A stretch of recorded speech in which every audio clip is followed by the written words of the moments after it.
nangna angamba manga longera tara longera kuntra longera nang angamba lolo nang thopo tawro nang angamba din nang ngamja daw nang hona ja. Yes.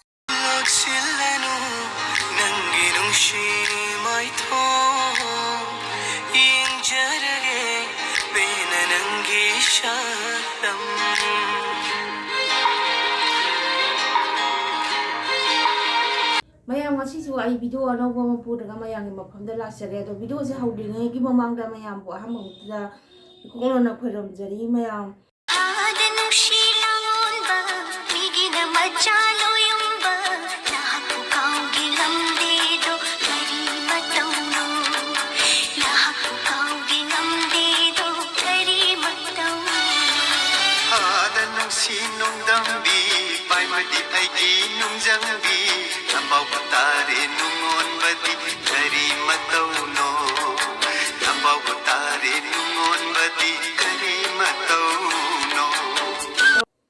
Nupa na nupi lon ba se khoi gi lai hakta gi dum chanaraga la aba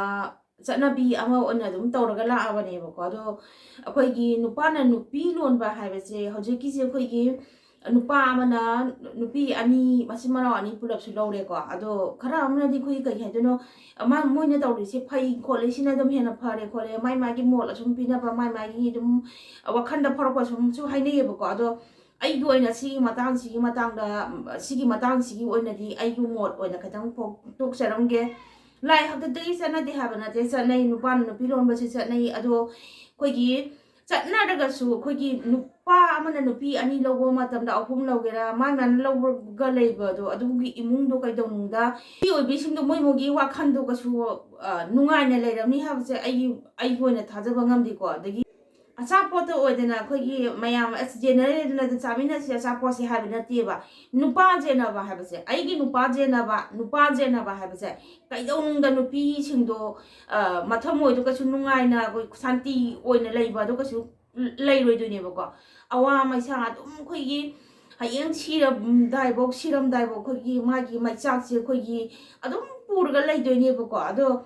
tawhaning de sugma thabak se isin naw na nupa amada pula leibo oigera adagi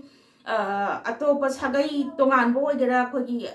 nupa amana nupi lon ba habse lai hakta dagi budi chanai sanaraga su ai yoina sigi niti niyom sa si pamja de adagi mu hoi hojigi se mu magi machin manao oina ani lorok ne ba ko ani lorok se ai yoina mu haijaningi ne ko sigi niti niyom se tung da haurai ba singjina matau da ma agadi kamana tawdori aduna sigi niyom sisu gi jadi haiba ma khanghan ba de hoi moi nungai na legi ba yai nungai na leraga su tung da horak pa isa isu sing sisu hoi mai ge nungai ni hana bodi loraka do ne do ga su fatta ba thabak da di khoi gi matung ilhan da ba do phai ba ko tung da la ka da ba khoi gi hawgalai ba sing sida hauji pau se taragadi jaina sigi niyom si jaina habado ahallamal haktadagi sanara niti niyom ni aina tawba ka dawgi yaroi dino haiba mapola malakane ba aduna fattaba thawti ka darungda ai fana yamna ina kun boy sinu dagi nupi ani boy gera ahum boy gera khogi nungaina thamba ngamdaw oiraga su ko niyom se khogi haurai iba singchina matau tam do bulina ne ko khogi maitai gi sana bida machim manao pulap lo ka hoi lai de banate adum lai bu ko si sina ahan ba din nate ba adu or ga fatta ba thabak tadi khogi tawbi da ba si sina kwari phai habadi hawgalai ba singjo loina lamdam na do ne ba ko motadi sumaina leijai ai gi oina di sumaina khajai kai wana khogi thamoi macha puraga hayang siba hawa dum macha pokna leiba hadadi amta pokong ni we pona nungai ti na ko aduna nupa mana nupi ani lon ba ba se sana da ba te sana i lai dagi sana ra bani adagi machimana ani lawba sisu lai da ba te lai dum age dagi dum nei ra bani ba ko adu lai raga su aina sem to age dagi le rami mamang khogi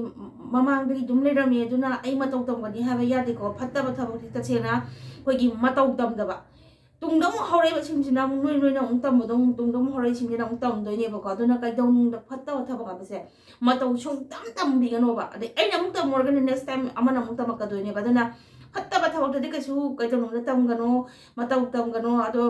ꯑꯩꯒꯤ ꯑꯣꯏꯅꯗꯤ ꯁꯤ ꯐꯠꯇꯦ ꯍꯥꯏꯖꯔꯝꯒꯦꯀꯣ ꯑꯩꯒꯤ ꯑꯣꯏꯅꯗꯤ ꯑꯩꯒꯤ ꯊꯃꯣꯏꯗ ꯂꯩꯖꯕ ꯋꯥꯈꯜ ꯑꯩꯒꯤ ꯑꯣꯏꯅ ꯍꯥꯏꯖꯧ ꯍꯥꯏꯔꯒꯗꯤ